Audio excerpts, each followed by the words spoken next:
Hello everyone, मैं Lavkush Upadhyay biology faculty at Dakshina स्वागत करता हूं आप सभी का दक्षिणा ई लर्निंग प्लेटफॉर्म पर। तो आज का जो हमारा टॉपिक है lecture number 11 of human reproduction. In my last class I already have discussed about the cleavage process. Today I am going to discuss another topic that you called morula. After that I will discuss about the blastula, then I will come to the implantation process. So I am going to start from the morula. देखिए, you must understand about the morula. Morula की अगर हम बात करें, right, morula this is the word of Greek language, right. Morula क्या होता है, आई will discuss in detail. This is the word of Greek language. यहां पे जो एम्ब्रियो होता है, the embryo appear like mulberry. ये ग्रीक वर्ड है मोरूला, और ये जो वर्ड है Greek word, the term morula is a Greek word, right, and इसका मतलब होता है मलबरी, राइट. मोरूला मतलब क्या होता है, mulberry. So this is Greek word, और ये जो derived है, this word derived from mulberry. तो ग्रीक में मलबरी को मोरूला कहा जाता है. तो यहाँ पे जो मलबरी है, यानी कि एम्ब्रियो की जो शेप है वो मलबरी लाइक होती है, आपको पता होना चाहिए. तो यहाँ पे एम्ब्रियो जो होता है उसकी मलबरी लाइक अपीयरेंस होती है in morula stage. Mulberry like appearance. Morula stage में एम्ब्रियो की मलबरी लाइक अपीयरेंस है, that's why you called it morula. तो यहाँ पे एम्ब्रियो की मलबरी लाइक अपीयरेंस है, इसलिए इसको मोरूला कहा जाता है. अब मोरूला एग्जैक्टली है क्या? This morula is 8 to 16 sailed stage of embryo.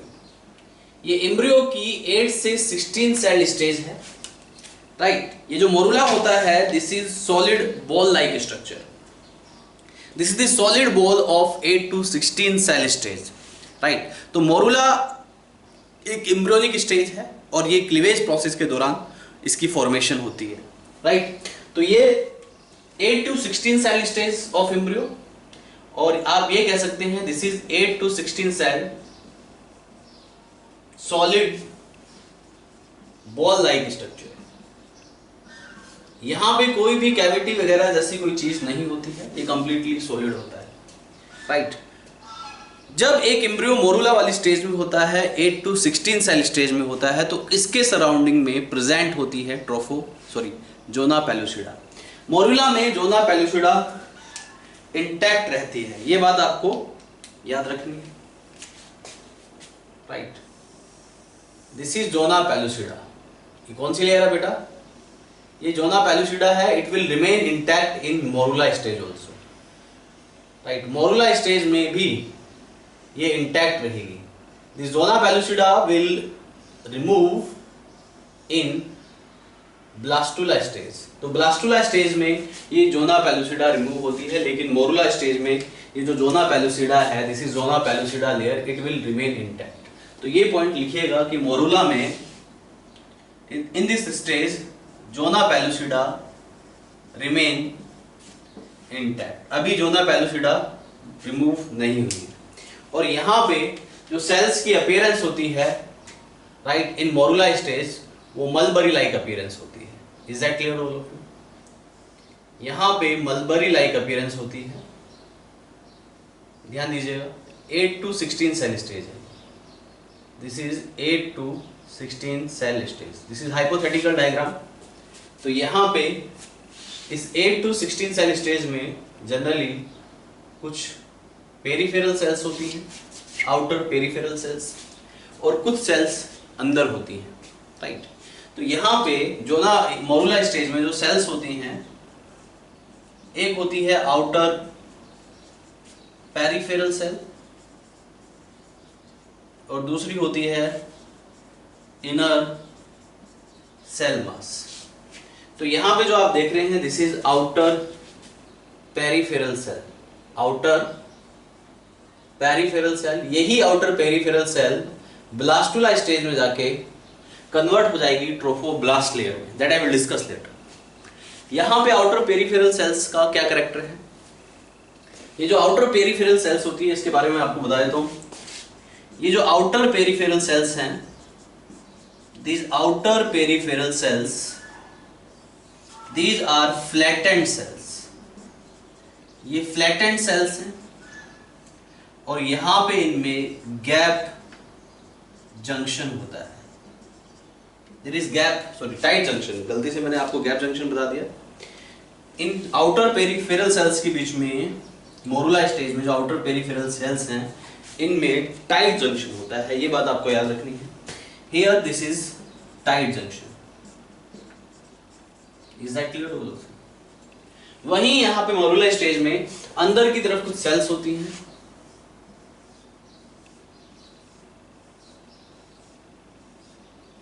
these are the cells which are present inside the right embryo। अंदर की साइड जो सेल्स आप देख रहे हैं, these cells are inner cell mass। बाद में यही inner cell mass embryonal knob में कन्वर्ट हो जाता है during blastula stage, that I will discuss later।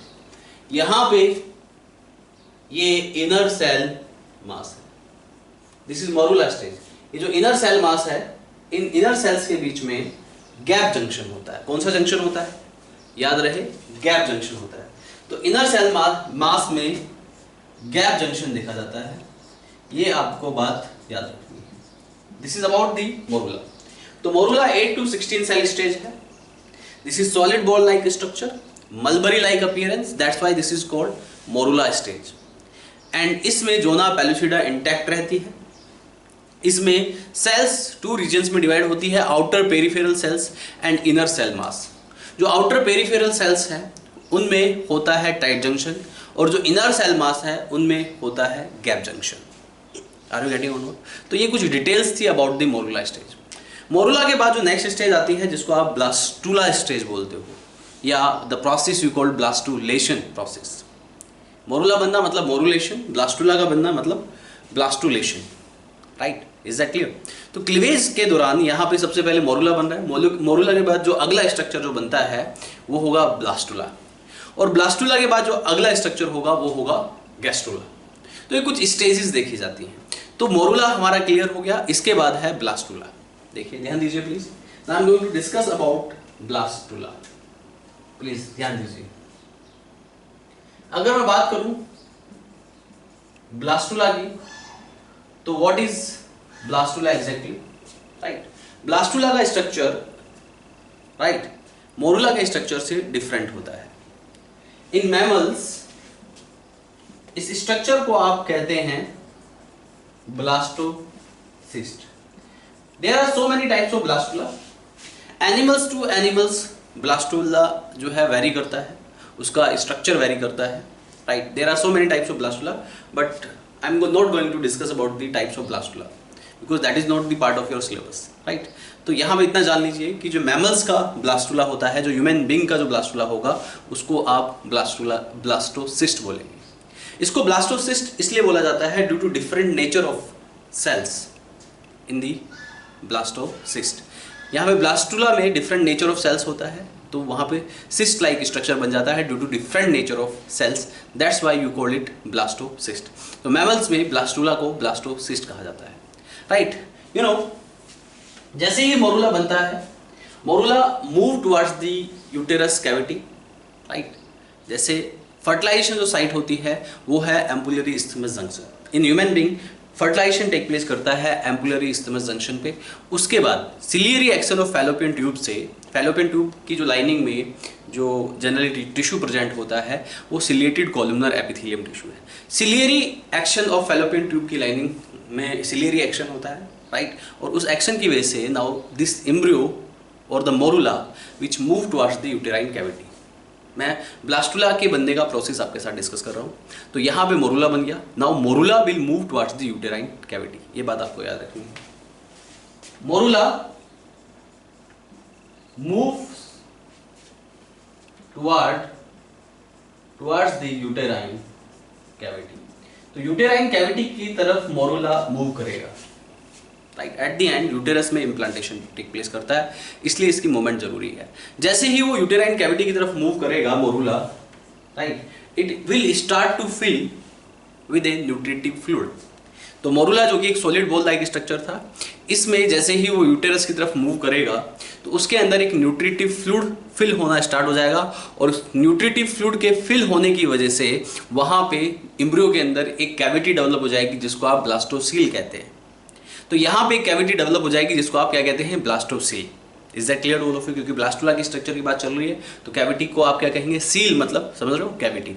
Blastocoel मतलब ब्लास्टुला के अंदर जो कैविटी बन रही है, that you called blastocoel.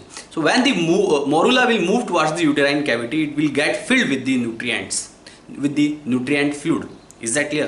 So when it will get filled with the nutrient fluid, right, and form a cavity, right, that is fluid filled cavity, that you call blastocele. तो यहाँ पे blastula में के जो character है उसमें generally एक major character है जिसको आप बोलते हैं ब्लास्टोसील। Is that clear? तो इसके बाद यहाँ पे ये ब्लास्टोसील बनेगा, राइट। तो यहाँ पे मेजर करेक्टरिस्टिक्स क्या क्या है ऑफ ब्लास्टुला? नंबर 1, ब्लास्टुला में ट्रोफोब्लास्ट सेल्स होती हैं, ट्रोफोब्लास्ट लेयर, या इसको आप ट्रोफो एक्टोडर्म भी बोल देते हैं। इसका कैरेक्टर होता है ट्रोफोब्लास्ट और ट्रोफो एक्टोडर्म।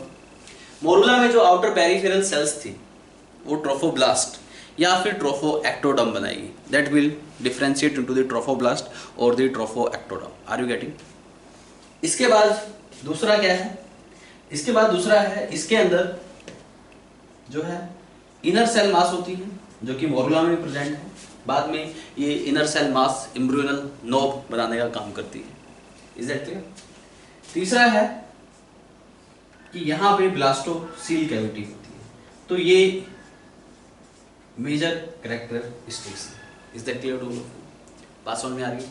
तो अब हम ब्लास्टुला के स्ट्रक्चर को डिटेल में डिस्कस करते हैं। ध्यान दीजिए, please listen carefully about this.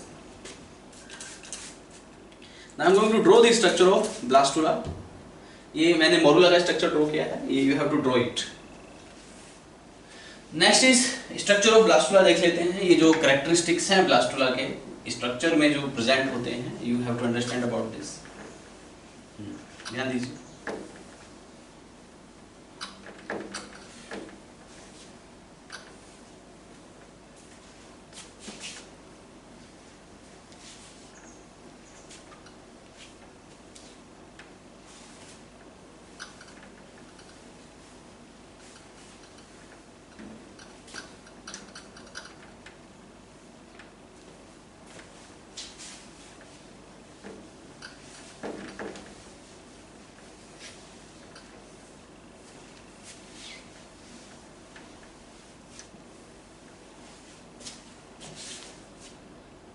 देखिए प्लीज,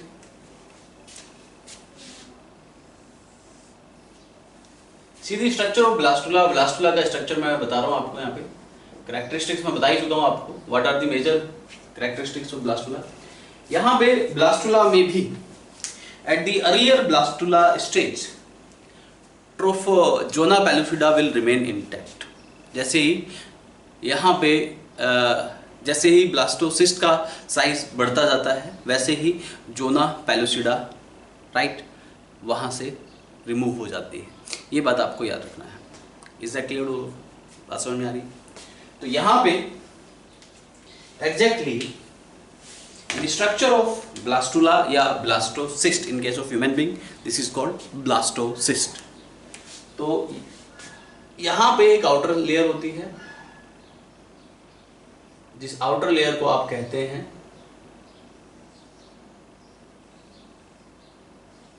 आउटर लेयर में कुछ फ्लैटेंड सेल्स हैं। These are some flattened cells in the outer layer, ठीक है।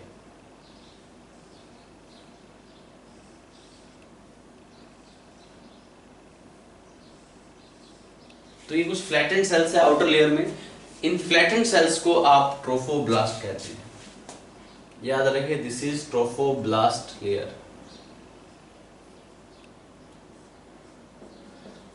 इसे आप ट्रोफोब्लास्ट कहते हैं।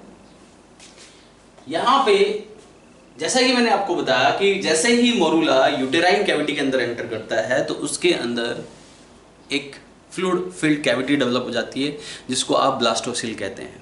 मोरुला में इनर सेल मास जो होता है वो बिल्कुल सेंटर में होता है, लेकिन जैसे ही वहाँ पे फ्लूइड फिल्ड कैविटी डेवलप होगी जिसको आप ब्लास्टोसील कहते हैं, ये जो कैविटी है जिसको आप ब्लास्टोसील कहते हैं, राइट। तो जैसे ही ये fluid filled cavity blastocoel develop होगी तो यहाँ पे ये जो इनर सेल मास है ये राइट सेंटर में प्रेजेंट नहीं रहेंगे। Is that clear to all of you? ये सेंटर से दूर चले जाएंगे। Is that clear? तो यहाँ पे जो है ये इनर सेल मास है, this is inner cell mass, ICM यानी कि इनर सेल मास। इस इनर सेल मास को राइट आप एम्ब्रियोनल नोब भी कह सकते हैं। क्या कह सकते हैं? एम्ब्रियोनल नोब, या फिर यहां पे इनको सेल्स ऑफ रोबर भी कहा जाता है। So don't be confuse, cells of Rauber. Is that clear? तो ये आपको कोई कंफ्यूजन नहीं होना चाहिए यहाँ पे। तो ये ब्लास्टुला का स्ट्रक्चर है। तो ब्लास्टुला या blastocyst in case of human being, outer layer trophoblast. चलिए ट्रोफोब्लास्ट के बारे में डिस्कस कर लेते हैं। सबसे पहले इस स्ट्रक्चर के बारे में वन बाय वन डिस्कस करते हैं। देखिए ट्रोफोब्लास्ट की अगर मैं बात करूं, ट्रोफोब्लास्ट राइट, ट्रोफो से नाम से ही आपको पता चल रहा होगा, ट्रोफो का मतलब होता है नरिशमेंट, राइट। ट्रोफो का मतलब क्या होता है? नरिशमेंट। आपने पढ़ा होगा 11th क्लास में एनिमल किंगडम में टाइप्स ऑफ सेल्स, राइट। आपने पोरीफेरा में ट्रोफोसाइट सेल्स के बारे में पढ़ा होगा, ऐसे ही यहाँ पे ट्रोफोब्लास्ट सेल्स होती है। ट्रोफो का मतलब होता है नरिशमेंट, यानी कि इसका जो प्राइमरी रोल है वो प्रोवाइड करता है nourishment to the developing embryo. ये इसका एक मेजर रोल है ट्रोफोब्लास्ट का। तो जो ट्रोफोब्लास्ट है ये आउटर पेरिफेरल लेयर है। इस लेयर को आप ट्रोफोएक्टोडर्म भी कहते हैं, ट्रोफोएक्टोडर्म भी कहा जाता है। ये क्या करती है? ये secrete the nutrients inside the blastocyst. ये सराउंडिंग टिश्यू से नरिशमेंट को लेगी, न्यूट्रिएंट्स को लेगी और उसको सिक्रीट करेगी इनसाइड द ब्लास्टोसील, जिससे कि ब्लास्टोसील का साइज बढ़ता जाएगा और ब्लास्टोसिस्ट का भी साइज बढ़ेगा। तो इसका काम क्या है? सिक्रीट द एसेंशियल न्यूट्रिएंट्स और nutritive fluid nutrients into the blastocoel. तो ब्लास्टोसील में ये is that clear all of you? ये जो है ब्लास्टोसील में न्यूट्रिएंट्स को सिक्रीट करती है, जिससे कि that results to increase the size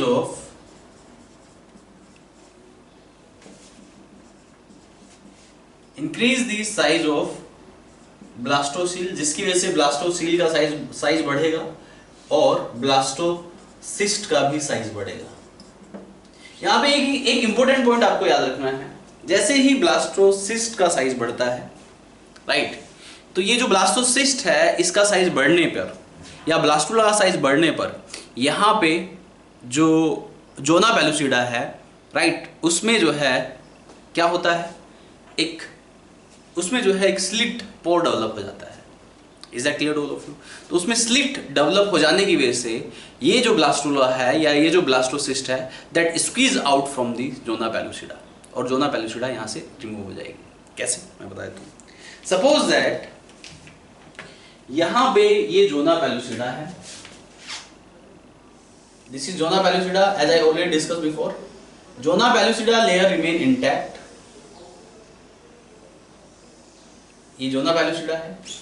जैसे ही यहाँ पे अंदर ब्लास्टुला है, जैसे ही ब्लास्टोसिस्ट का साइज बढ़ेगा तो यहाँ पे एक स्लिट डेवलप हो जाएगा, और उस स्लिट की वजह से यानी कि एक पोर यहाँ पे डेवलप हो जाएगा, क्योंकि अंदर से प्रेशर लग रहा है, अंदर से ब्लास्टोसिस्ट का साइज बढ़ रहा है, तो यहाँ पे अंदर से प्रेशर लग रहा है, और उस प्रेशर की वजह से ये ब्रेक हो जाएगी जोना पेलुसिडा। और जैसे ही जोना पेलुसिडा अंदर से प्रेशर की वजह से ब्रेक होगी, वैसे ही यहाँ पे राइट, ये देखिए स्क्वीजिंग आउट, यहाँ पे जो ब्लास्टोसिस्ट है इस तरीके से निकल के बाहर आएगा। इस प्रोसेस को आप स्क्वीजिंग बोलते हैं। यहाँ पे ब्लास्टोसिस्ट है, it will squeeze out from here. Are you getting not? तो ट्रोफोब्लास्ट का जो प्राइमरी रोल है वो न्यूट्रिएंट्स को सिक्रीट करता है इनसाइड द ब्लास्टोसिस्ट। ब्लास्टोसील के अंदर या ब्लास्टोसिस्ट के अंदर वो न्यूट्रिएंट्स को रिलीज करेगा, और जैसे जैसे न्यूट्रिएंट्स बढ़ते जाएंगे वैसे वैसे इस ब्लास्टोसिस्ट का साइज बढ़ेगा। अंदर से प्रेशर डेवलप होगा। तो उस प्रेशर की वजह से यहाँ पे जोना पेलुसिडिया में एक स्लिट क्रिएट हो जाएगा और उस स्लिट के क्रिएट होने की वजह से यहाँ पे blastocyst will squeeze out from this slit.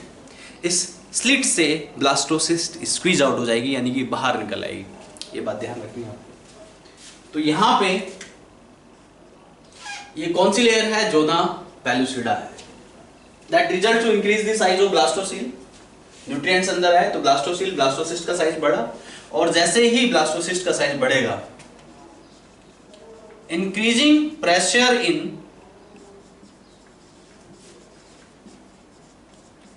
Blastocyst और ब्लास्टोसील, ब्लास्टोसिस्ट और ब्लास्टोसील में जैसे ही प्रेशर बढ़ेगा, that result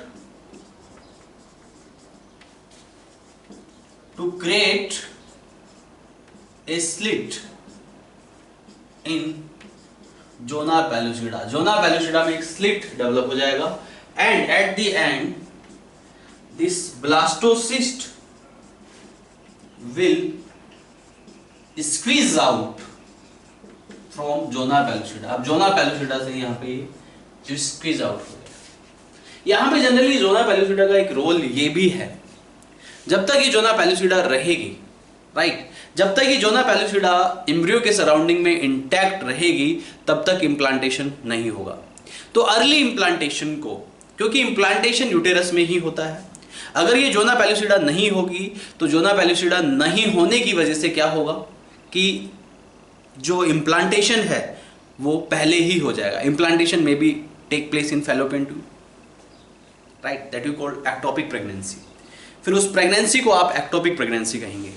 generally implantation fundus region of uterus में, generally in majority of cases fundus region of uterus में टेक प्लेस करता है। लेकिन अगर यहाँ पे जोना पेलुसिडा नहीं होगी तो जोना पेलुसिडा ना होने की वजह से पहले ही इम्प्लांटेशन हो जाएगा, and that results to ectopic pregnancy.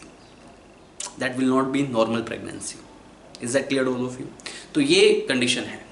तो जोना पेलुसिडा का जो प्राइमरी रोल है, it prevent the implantation before time, क्योंकि ये इंटैक्ट रहेगी जब तक, तब तक इम्प्लांटेशन नहीं होगा। तो ये पॉइंट आपको याद रखना है। मैं लिख देता हूँ यहाँ पे। जोना पेलुसिडा जो है, it prevent the implantation before time, इसका ये रोल है। जब तक जोना पेलुसिडा रहेगी तब तक इम्प्लांटेशन नहीं होगा, और अगर बिफोर टाइम इम्प्लांटेशन हो गया, वो यूटेरस तक नहीं पहुंच पाया, फैलोपियन ट्यूब में इम्प्लांटेशन हो गया, that you will called ectopic pregnancy. उसको आप एक्टोपिक प्रेगनेंसी कहेंगे। आर यू गेटिंग और not? So this is about what? This is about trophoblast layer. अब यहाँ पे एक इंपॉर्टेंट पॉइंट आपको और याद रखना है। कभी कभी जब ये जोना पेलुसिडा जो है यहाँ पे स्लिट बना लेती है, अंदर प्रेशर हुआ ब्लास्टोसिस्ट में या ब्लास्टोसील में, उस प्रेशर की वजह से यहाँ पे जोना पेलुसिडा ब्रेक हो गई, और जहाँ पे वो ब्रेकिंग पॉइंट है, उस ब्रेकिंग पॉइंट से ब्लास्टोसिस्ट स्क्वीज आउट हो जाता है। कभी कभी at this time when this blastocyst will squeeze out from the zona pellucida, इस टाइम पे कभी कभी यहाँ पे ये ब्लास्टोसिस्ट जो है कभी कभी यहाँ पे बीच में से ब्रेक हो जाता है, और ब्रेक हो जाने की वजह से एक ब्लास्टोसिस्ट दो ब्लास्टोसिस्ट में कन्वर्ट हो जाते हैं। समझ आया आप लोगों को? मैंने फिर से बता देता हूँ। ब्लास्टोसिस्ट में प्रेशर बढ़ने की वजह से जोना पेलुसिडा ब्रेक हो गई, और ब्रेक होने की वजह से वहाँ पे ब्लास्टोसिस्ट स्क्वीज आउट हो गया, और जैसे ही ब्लास्टोसिस्ट स्क्वीज आउट होता है तो कभी कभी यहाँ पे ब्लास्टोसिस्ट ब्रेक हो जाता है। If this blastocyst will break into the two blastocyst, या if this blastula will break into the two blastula, right, तो उस केस में वो दोनों ब्लास्टुला से फिर अलग अलग एम्ब्रियन, अलग अलग डेवलपमेंट होगा, और अलग अलग डेवलपमेंट होने के बाद that will be results to monozygotic twins. ये मोनोजाइगोटिक ट्विंस का कॉन्सेप्ट है। इसकी वजह से क्या बनेंगे? Monozygotic twins. ये दोनों आगे जाके मोनोजाइगोटिक ट्विंस बन जाएंगे, यानी कि mirror image for each other. Are you getting? तो ये कॉन्सेप्ट है मोनोजाइगोटिक ट्विंस का। तो मोनोजाइगोटिक ट्विंस कैसे बनते हैं ये मैंने आपको बता दिया। If this blastocyst will squeeze, right, at the time of squeezing out from the zona pellucida, it can break into the two parts right, and these two parts, the two blastocyst, now एक blastocyst से दो blastocyst बन गए। अब इन दोनों blastocyst में ability होगी, right, कि ये दो डिफरेंट इंडिविजुअल्स को, राइट, इंडिविजुअल्स का डेवलपमेंट करेंगे, और इसकी वजह से क्या होगा, मोनोजाइगोटिक ट्विंस बनते हैं। तो this is the concept of monozygotic twins. आपको ये बात याद रखनी है कि मोनोजाइगोटिक ट्विंस में मोनो मतलब सिंगल और जाइगोटिक मतलब जाइगोट, यानी कि एक ही जाइगोट से बनने वाले इंडिविजुअल्स को मोनोजाइगोटिक ट्विंस बोलेंगे।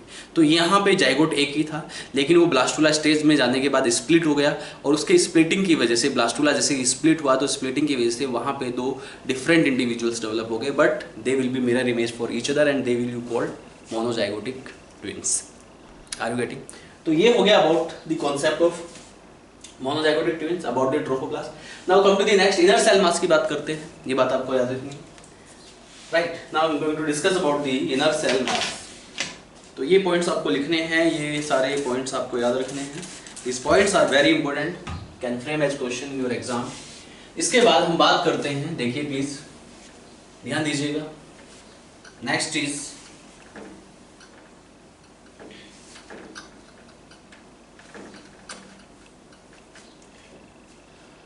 हाँ, राइट, इज दैट क्लियर? तो यहां पे अब बात करते हैं हम इनर सेल मास के बारे में।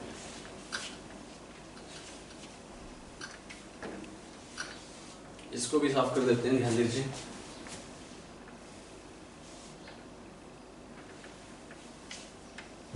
Please listen carefully. तो यहां पे इनर सेल मास के बारे में बात करते हैं, देखिए प्लीज। इनर सेल मास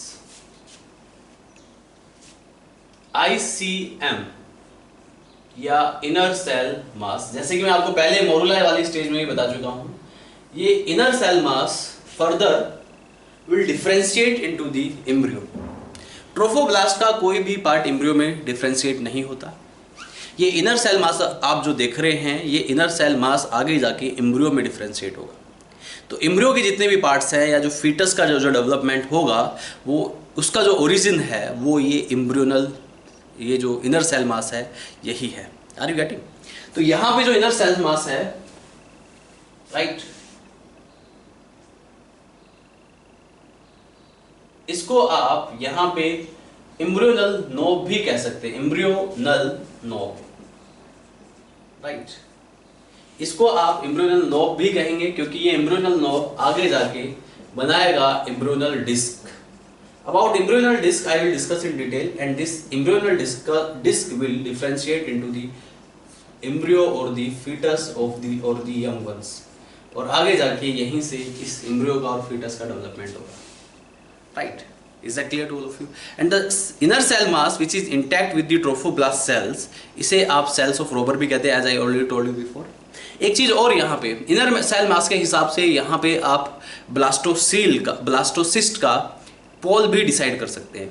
देखिए, जहां जिस साइड इनर सेल मास है, इस रीजन को आप एनिमल पोल कहेंगे, और जो अपोजिट रीजन होता है इसको आप वेजिटल पोल भी कहते हैं, राइट। तो यहाँ पे जिस तरफ इनर सेल मास होता है या जिस तरफ एम्ब्रियोनल नोब होती है, उस रीजन को आप कहेंगे एनिमल पोल, क्योंकि वहां पे डिफरेंशिएशन होगा। ये बात आपको याद रखनी है। ब्लास्टोसिस्ट में एक होता है एनिमल पोल, या इस एनिमल पोल को आप एम्ब्रियोनल पोल भी कहते हैं। तो ये जो एनिमल पोल है या एम्ब्रियोनल पोल है, दिस इज टुवर्ड्स किस तरफ है ये? एम्ब्रियोनल नोब, एम्ब्रियोनल नोब की साइड है। Is that clear to all of you? Towards embryonal knob. वहीं अगर मैं बात करूं वेजिटल पोल की, वेजिटल पोल को आप एब एम्ब्रियोनल पोल भी कहते हैं। एब मतलब एब्सेंट, एब एम्ब्रियोनल पोल। तो ये जो एब एम्ब्रियोनल पोल है, दिस इज टुवर्ड्स दी, ये किस तरफ है? This is towards the, towards opposite, this is opposite to embryonal, this is opposite to embryonal knob. Embryonal knob की तरफ जो पोल आप डिसाइड करते हैं उसको आप एनिमल पोल कहते हैं, and opposite to embryonal knob, that pole you called abembryonal pole.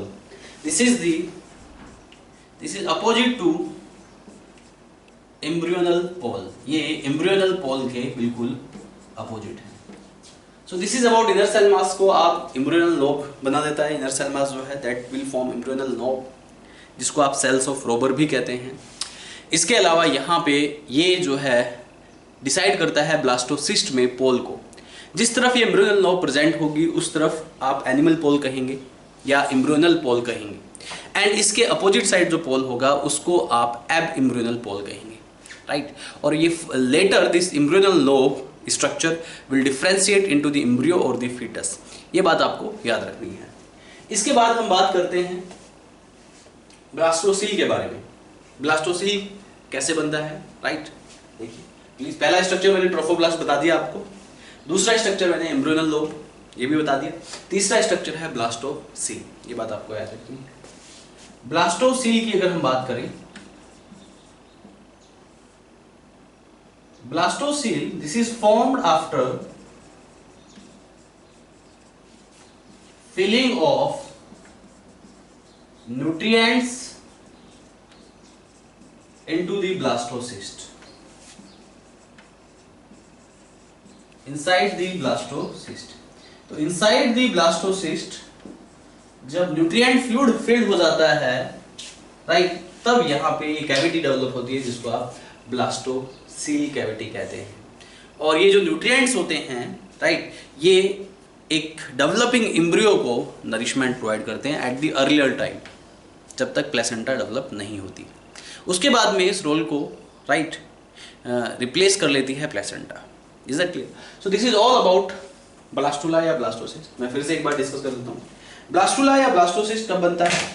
When the morula will enter inside the uterine cavity, it will move towards the uterine cavity, and when it will move towards the uterine cavity, the nutrients fluid start to fill inside the structure of the morula, and जैसे ही nutrients fluid जो है will fill inside the morula, it will form a cavity that you call blastocele, right। तो यहाँ पे blastula के 3 main structure, trophoblast, inner cell mass and तीसरा blastocoel, as I already told you before. तो यहाँ पे जो ट्रोफोब्लास्ट है, ट्रोफोब्लास्ट का मतलब होता है, ट्रोफो का मतलब होता है नरिशमेंट, यानी कि ये नरिशमेंट प्रोवाइड करने का काम करती है, सिक्रीट करती है न्यूट्रिएंट्स फ्लूइड को इनसाइड द ब्लास्टोसील या इनसाइड द ब्लास्टोसिस्ट, जिसकी वजह से जब ब्लास्टोसील का साइज बढ़ता है तो ब्लास्टोसिस्ट का भी साइज बढ़ता है और एक प्रेशर डेवलप होता है, और उस प्रेशर की वजह से जोना पेलुसिडा जो होती है लेयर, राइट, वो जो है ब्रेक हो जाती है, वहाँ पे स्लिट डेवलप हो जाते हैं, और उस स्लिट से जो ब्लास्टोसिस्ट है will be squeeze out, and at that time when it will squeeze out, at that time some time it can break at the squeezing process. When it will break into the 2 blastocysts, that will develop into the 2 different individuals, जिनको आप monozygotic twins कहेंगे। तो ये भी मैंने आपका concept clear कर दिया। जोना पेलुसिडा का यहाँ पे मेन रोल क्या होता है? वो प्री मेच्योर इम्प्लांटेशन को रोक देता है, अर्लियर इम्प्लांटेशन को रोक देता है। अगर यूटेराइन कैविटीज में आने से पहले ही इम्प्लांटेशन हो जाएगा, फैलोपियन ट्यूब में इम्प्लांटेशन हो जाएगा, उसको आप एक्टोपिक प्रेगनेंसी कहेंगे। तो एक्टोपिक प्रेगनेंसी को रोकने के लिए जोना पेलुसिडा का होना बहुत जरूरी है। Is that clear all of you? This is very important. इसके अलावा मैंने एम्ब्रियोनल सेल्स के बारे में आपको बताया। इनर सेल मास जिसको आप बोलते हैं, ये एम्ब्रियोनल नोब बनाता है। जिस तरफ एम्ब्रियोनल नोब होती है उसको आप एनिमल पोल बोलते हैं, और उसके अपोजिट साइड को आप एब एम्ब्रियोनल पोल बोलते हैं। एनिमल पोल को आप एम्ब्रियोनल पोल भी बोलते हैं। सो this is all about blastula और blastocyst. Now I am going to discuss another topic that you call implantation, that is also very important. So now I am going to discuss about the implantation process. We have to understand about this. ध्यान दीजिए please. तो अगला topic है वो है implantation. This is very important and very easy, है ना? तो देखिए please. Next topic is implantation, right?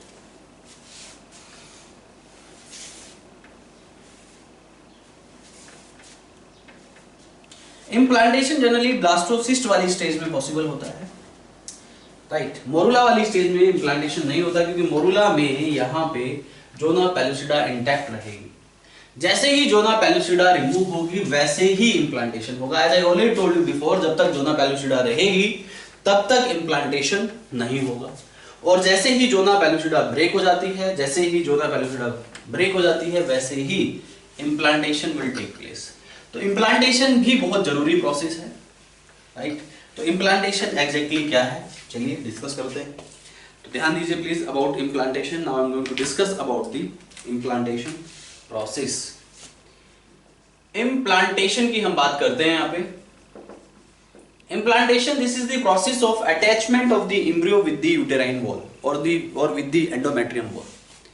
मैंने आपको यूटेरस में 3 लेयर्स बताई थी, perimetrium, myometrium and endometrium. Endometrium play a very great and significant role in implantation process. Endometrium के और भी बहुत सारे रोल होते हैं। It will undergoes in cyclic change during menstrual cycle also, that I already have discussed with you. तो यहाँ पे जो एंडोमेट्रियम लेयर है, that play a very great and important role and a significant role in the implantation process, and you have to understand about this।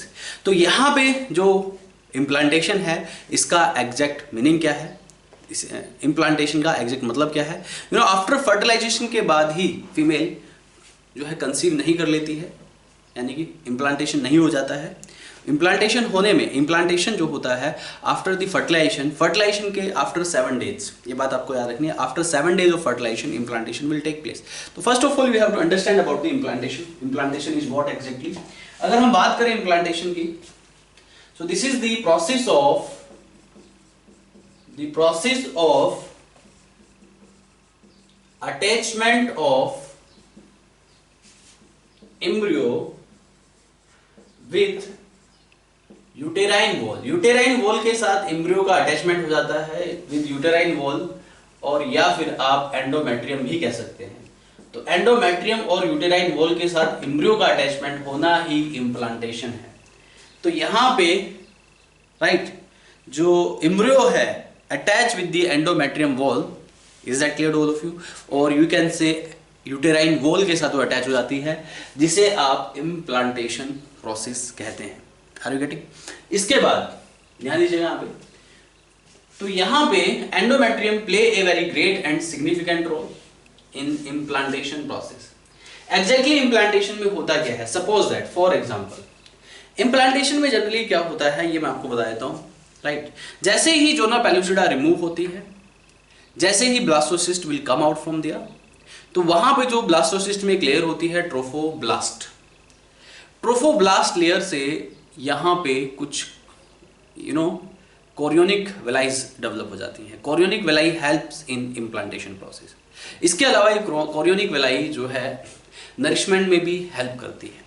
तो implantation exactly कैसे होता है ये मैं आपको बता देता हूँ। तो यहाँ पे एंडोमेट्रियम वॉल के साथ एक एम्ब्रियो का अटैचमेंट कैसे होता है, you have to understand about this. So when the embryo or the blastula will move towards the uterine cavity, uterine region, right? It will attach with the endometrium wall, but how it will attach with the endometrium, that I am going to discuss in this process.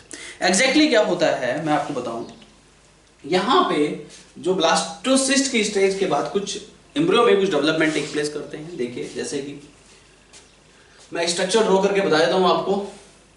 In this case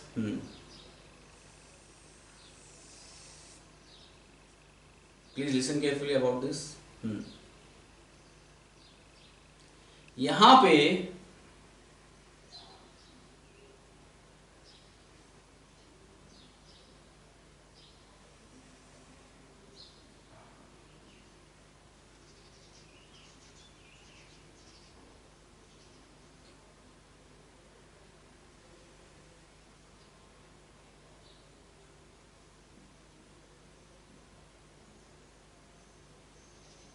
this is hypoblast cell. जो embryonal lobe है वो embryonic disc बनाता है। मैं लिख भी देता हूं, जो एम्ब्रियोनल लोब है जो कि ब्लास्टोसिस्ट स्टेज में मैंने बताई थी आपको, वो यहां पे एम्ब्रियोनिक डिस्क बनाने का काम करता है। और इस एम्ब्रियोनिक डिस्क में 2 लेयर्स होती है। अंदर वाली होती है हाइपोब्लास्ट, और दूसरी यानी कि inner side hypoblast and outer side is epiblast, right. Hypoblast epiblast को आप प्रिमिटिव एक्टोडम बोल सकते हैं। सॉरी, एपीब्लास्ट को प्रिमिटिव एक्टोडम एंड हाइपोब्लास्ट को प्रिमिटिव एंडोडम भी कहा जाता है, राइट। तो यहाँ पे ये आप देख रहे हैं, दिस इज हाइपोब्लास्ट। ये स्ट्रक्चर समझना बहुत जरूरी है। हाइपोब्लास्ट इम्प्लांटेशन के टाइम पे कौन कौन से स्ट्रक्चर होते हैं, और हाइपोब्लास्ट में जनरली क्यूबोइडल सेल्स होती है, देखिए यहाँ पे आप देख सकते हैं कि हाइपोब्लास्ट में जनरली कौन सी सेल्स हैं, क्यूबोइडल सेल्स है। These are the cuboidal cells in hypoblast. और यहाँ पे दूसरी लेयर जो होती है जिसको आप बोलते हैं epiblast, this is another layer that you called epiblast. Epiblast में कॉलमनर शेप सेल्स होती है। तो हाइपोब्लास्ट में कैसी सेल्स होती हैं, क्यूबोइडल शेप। ठीक है, ये आगे का स्ट्रक्चर है। ठीक है, मैंने बोला एम्ब्रियोनल नोब प्रेजेंट होती है, इनर सेल मास से एम्ब्रियोनिक डिस्क बनती है। एम्ब्रियोनिक डिस्क में हाइपोब्लास्ट सेल्स होती है, इपीब्लास्ट सेल्स होती है। हाइपोब्लास्ट सेल्स क्यूबोइडल सेल्स होती हैं, वहीं इपीब्लास्ट सेल्स जो होती है वो कॉलमनर सेल्स होती है। कैसी सेल्स होती है, उनको आप कॉलमनर सेल्स कहते हैं, शेप ऐसी होती है। और यहाँ पे जो ट्रोफोब्लास्ट लेयर थी, ट्रोफोब्लास्ट लेयर से डिराइव्ड होती है एक लेयर जिसको आप बोलते हैं एमनियोन। यहाँ पे आप जो देख रहे हैं, ये सारी चीजें मैं डिस्कस करूंगा डिटेल में भी आगे आपके साथ। ठीक है, ये है एमनियोन और इसमें है ये एमनियोटिक कैविटी। ये स्ट्रक्चर आपको ड्रॉ करना है एक बार। तो एमनियोटिक कैविटी बन जाती है at the time of implantation. यहां पे ये जो दूसरी साइड आप देख रहे हैं, राइट, यहां पे आपको ब्लास्टोसील नहीं दिखाई देगा। एक साइड एमनियोटिक कैविटी बन गई और दूसरी साइड ये बना प्रिमिटिव यॉर्क सैक। यहां पे प्रिमिटिव यॉर्क सैक बन गया, राइट। ये फर्दर डेवलपमेंट के टाइम का स्ट्रक्चर है। तो इम्प्लांटेशन के टाइम पे जो एम्ब्रियोनल नोब है वो एम्ब्रियोनल डिस्क बनाएगी, hypoblast epiblast layer, right.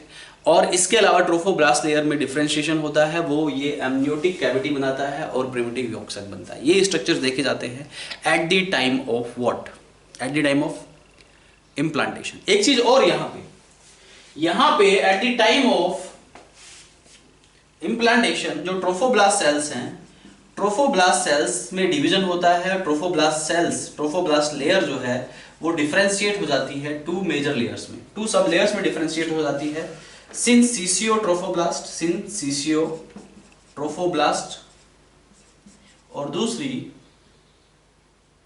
Cytotrophoblast. ये भी आपको याद रखना है। At the time of implantation this trophoblast also differentiate into two other layers, right. एक होती है सिंसिशियोट्रोफोब्लास्ट और दूसरी होती है साइटोट्रोफोब्लास्ट। यहां पे ये मैं ब्लू मार्कर से इंडिकेट कर रहा हूं, suppose that this is cytotrophoblast. तो ये जो डिफरेंशिएट हुई है साइटोट्रोफोब्लास्ट, दिस इज साइटोट्रोफोब्लास्ट, याद रखना है। साइटोट्रोफोब्लास्ट, ये साइटोट्रोफोब्लास्ट डेवलप हुई है, साइटोट्रोफोब्लास्ट, राइट। इसके बाद यहां पे इस ट्रोफोब्लास्ट से सिंसिशियोट्रोफोब्लास्ट और साइटोट्रोफोब्लास्ट दो लेयर डेवलप होती हैं, राइट। ये सब स्ट्रक्चर है at the time of implantation. Implantation के टाइम पे ये सब स्ट्रक्चर है।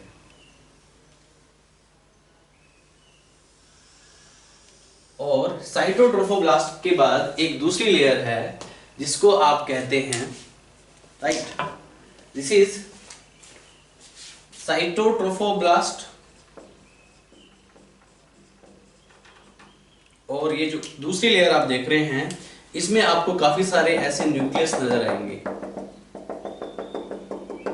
जिसको आप सिंसिशियोट्रोफोब्लास्ट बोलते हैं, सिंसिशियोट्रोफोब्लास्ट। ये डायग्राम ड्रॉ करना है आपको। तो इम्प्लांटेशन के टाइम पे इन केस ऑफ ह्यूमन बीइंग कुछ इस तरीके से स्ट्रक्चर होता है। यहाँ पे एमनियोन दिखाई देता है, प्रिमिटिव यॉर्क सैक दिखाई देता है। जो एम्ब्रियोनल नोब होती है वो एम्ब्रियोनल डिस्क में कन्वर्ट हो जाती है, जिसमें टू लेयर्स होती हैं, हाइपोब्लास्ट एंड इपीब्लास्ट। वहीं यहाँ पे trophoblast layer, this is very important, trophoblast layer differentiate होती है टू लेयर्स में, सिंसिशियोट्रोफोब्लास्ट एंड साइटोट्रोफोब्लास्ट। अंदर वाली साइटोट्रोफोब्लास्ट है और बाहर वाली सिंसिशियोट्रोफोब्लास्ट है। तो यहाँ पे बाहर वाली सिंसिशियोट्रोफोब्लास्ट और अंदर वाली साइटोट्रोफोब्लास्ट है। अब यहाँ पे ये आप जो स्ट्रक्चर देख रहे हैं, ये जो डेवलप हुआ है, ये डेवलप हुआ है सिंसिशियोट्रोफोब्लास्ट से। और ये क्या है, ये क्या है, कोरियोनिक विलाई। इनको आप क्या बोलते हैं, कोरियोनिक विलाई। ये जो कोरियोनिक विलाई आप देख रहे हैं, फिंगर लाइक प्रोसेस भी आप यहाँ पे देखते हैं, क्योंकि इनके बिना इम्प्लांटेशन पॉसिबल ही नहीं है। कोरियोनिक विलाई का काम क्या है, helps in attachment of embryo with the endometrium. अब यहां पे ये एंडोमेट्रियम लेयर है, this is endometrium layer that I am going to draw here. ये यहां पे एंडोमेट्रियम लेयर है, देखिए please, this is endometrium layer. तो यहां पे ये जो एंडोमेट्रियम लेयर है, you must understand about this. तो ये एंडोमेट्रियम लेयर के साथ एम्बेडेड होती है embryo with the help of these chorionic वेलाई। In chorionic वेलाई की हेल्प से यहाँ पे एंडोमेट्रियम वॉल के साथ एम्बेडेड होती है ये, right, is that clear, chorionic वेलाई।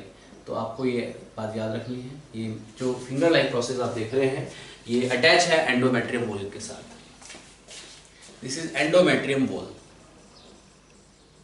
Is that clear. तो यहाँ पे सपोज दैट ये फिंगर लाइक प्रोसेस है, these are the fingers, chorionic villi, और ये एंडोमेट्रियम लेयर में कुछ इस तरीके से अटैच हो गई, ऐसे ये अटैचमेंट हो गया। तो ये अटैचमेंट होना बहुत जरूरी है and this is just possible because of chorionic villi, ये बात आपको याद रखना है। तो यहाँ पे सिंसिशियो ट्रोफोब्लास्ट से डिराइव्ड होती हैं आगे जाके कोरियोनिक वेलाई। कोरियोनिक वेलाई के बारे में मैं डिटेल में भी डिस्कस करूंगा when I will come to the extra embryonic membrane, right. तो यहाँ पे जो कोरियोनिक वेलाई आप देख रहे हैं, ये जो कोरियोनिक वेलाई आप देख रहे हैं, इन कोरियोनिक वेलाई का काम क्या है मैं आपको बता देता हूं, राइट। तो यहां पे यही भी लिख देता हूं मैं, कोरियोनिक वेलाई का जो रोल है ये हेल्प्स इन अटैचमेंट, क्योंकि ये जो फिंगर लाइक प्रोसेस बने हैं ये अटैचमेंट में हेल्प करते हैं with the endometrium wall, with the endometrium wall, ठीक है। और दूसरा ये जो है एक डेवलपिंग एम्ब्रियो को नरिशमेंट प्रोवाइड करने में भी काम करते हैं। इसके सराउंडिंग में यहाँ पे एंडोमेट्रियम वॉल के सराउंडिंग में यहाँ पे प्लेसेंटा भी डेवलप होनी स्टार्ट हो जाती है। This is the tissue that you called placenta. यहाँ पे मैंने टिश्यू डेवलप किया है जिसको आप प्लेसेंटा बोलते हैं, और प्लेसेंटा से ये नरिशमेंट लेता रहता है कोरियोनिक वेलाई, और डेवलपिंग एम्ब्रियो को ये नरिशमेंट प्रोवाइड करता रहता है। तो ये भी कोरियोनिक वेलाई का रोल है, provide nourishment also to developing embryo. So this is all about implantation. Implantation कौन से दिन take place करता है? Take place on 7th day. 7th day पे implantation take place करता है, and on 12th day, ये भी आप बात को याद रखनी है, on 12th day embryo completely buried into the uterus. Uterus में पूरी तरीके से घुस जाता है, completely buried। Attachment 7th day पे होता है, लेकिन वो अंदर यूटेरस के अंदर भी घुस जाता है। तो वो जो यूटेरस के अंदर घुसता है यानी कंप्लीटली बरीड होता है at 12th day after the fertilization. ये भी पॉइंट आपको लिखना है, आफ्टर फर्टिलाइजेशन। फर्टिलाइजेशन के 7 दिन बाद यू हैव टू राइट, ये आपको ये पॉइंट्स लिखने हैं। तो फिर से मैं आपको एक बार इम्प्लांटेशन बताता हूँ। इम्प्लांटेशन के टाइम पे एम्ब्रियोनल स्ट्रक्चर में कुछ चेंजेस आते हैं, प्रिमिटिव यॉक सैक बन जाता है, एमनियोन या एमनियोटिक कैविटी बन जाती है। Is that clear all of you? उसके अलावा यहाँ पे जो ट्रोफोब्लास्ट लेयर है, राइट, ट्रोफोब्लास्ट बाद में बताते हैं। उसके अलावा यहाँ पे जो एम्ब्रियोनल नोब थी वो एम्ब्रियोनल डिस्क में कन्वर्ट होगी। एम्ब्रियोनल डिस्क में यहाँ पे 2 लेयर्स देखी जाती हैं, हाइपोब्लास्ट एंड इपीब्लास्ट। इनके बारे में डिटेल में मैं आगे भी पढ़ाने वाला हूँ आप लोगों को, राइट। हाइपोब्लास्ट और इपीब्लास्ट 2 लेयर बन जाती हैं।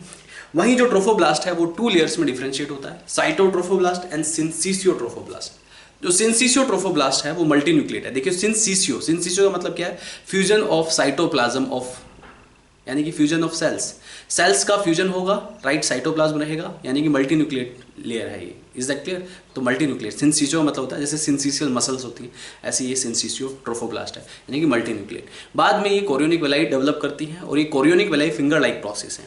ये attachment with the endometrium wall में अटैचमेंट का काम करती हैं। इसके अलावा ये डेवलपिंग एम्ब्रियो को नरिशमेंट भी प्रोवाइड करती हैं। Is it clear? So this is about the implantation process.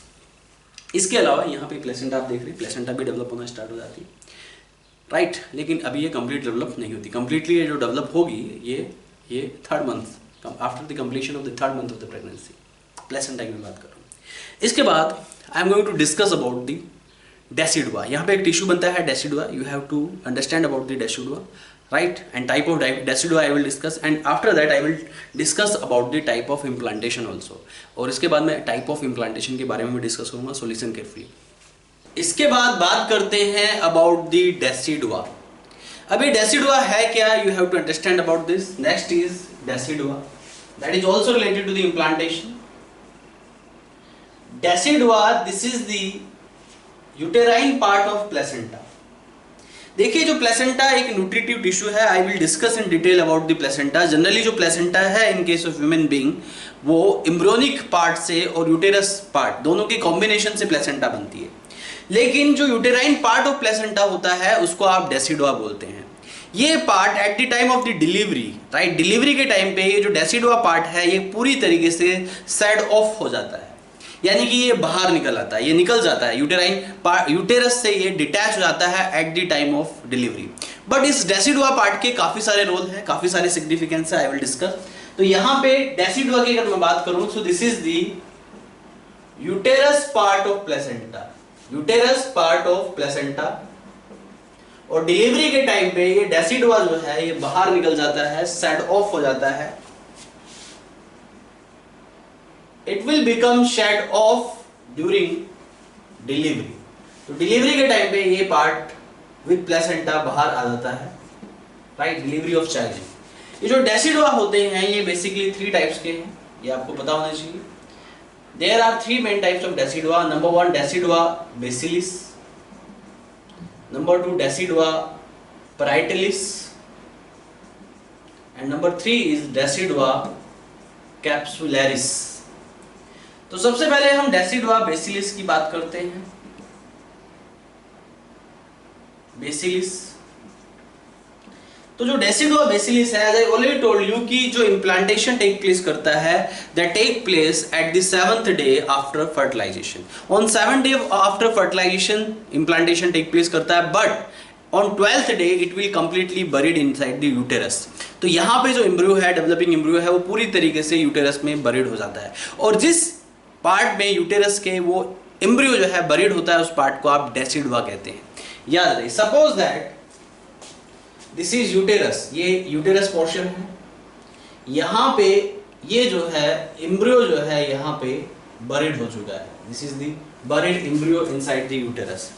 अब यहाँ पे जो बरीड एम्ब्रियो है, दिस इज बरीड एम्ब्रियो. इस बरीड एम्ब्रियो के सराउंडिंग में एक लेयर होती है, राइट. इस एम्ब्रियो के सराउंडिंग में ये जो टिश्यू है, ये प्लेसेंटा का पार्ट है, इसको आप बोलते हैं डेसिडुआ बेसिलिस.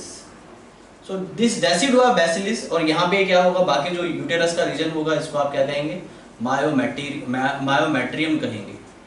Is that clear? तो यहाँ पे जो डेसिडुआ बेसिलिस है, this is located,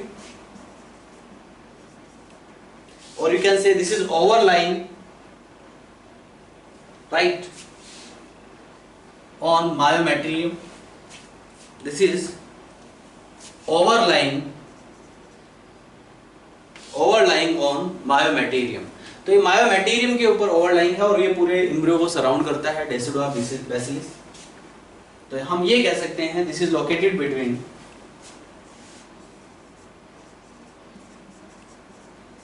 embryo and myometrium, right. Decidua parietalis, sorry, इससे पहले हम डेसिडुआ कैप्सुलैरिस के बारे में बात कर लेते हैं. Decidua capsularis,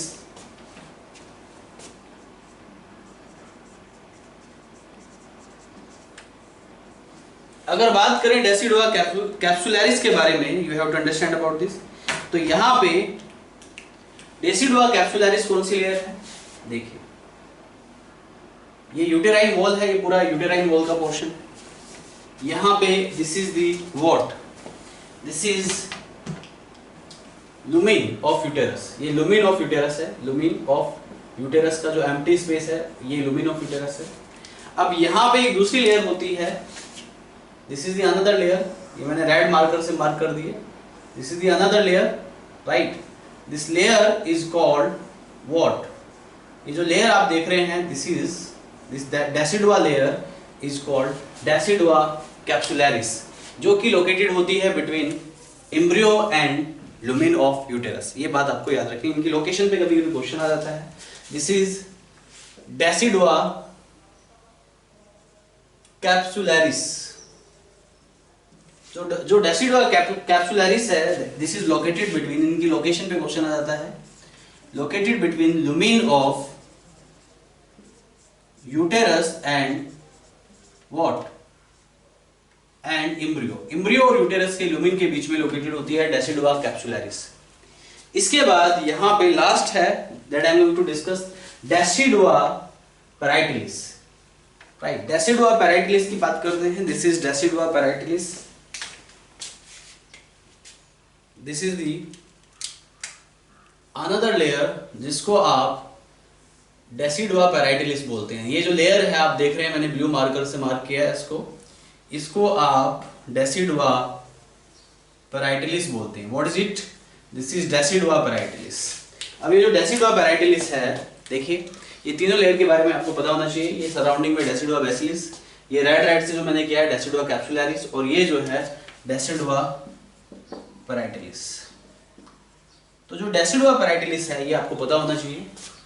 this decidua parietalis, this is located, right, this is, ये जो डेसिडुआ पैराइटिलिस है ये कहाँ लोकेटेड होती है? Located at that site where implantation does not take place, जहाँ पे अटैचमेंट ऑफ एम्ब्रियो नहीं होता है यूटेरस की, उस लाइनिंग को आप डेसिडुआ पैराइटिलिस बोलते हैं।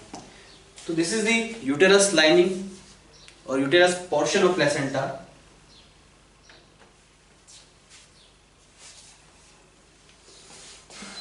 यूटेरस पोर्शन ऑफ प्लेसेंटा, इस पोर्शन में एम्ब्रियो का अटैचमेंट नहीं होता, एम्ब्रियो का कोई लेना देना नहीं होता इससे।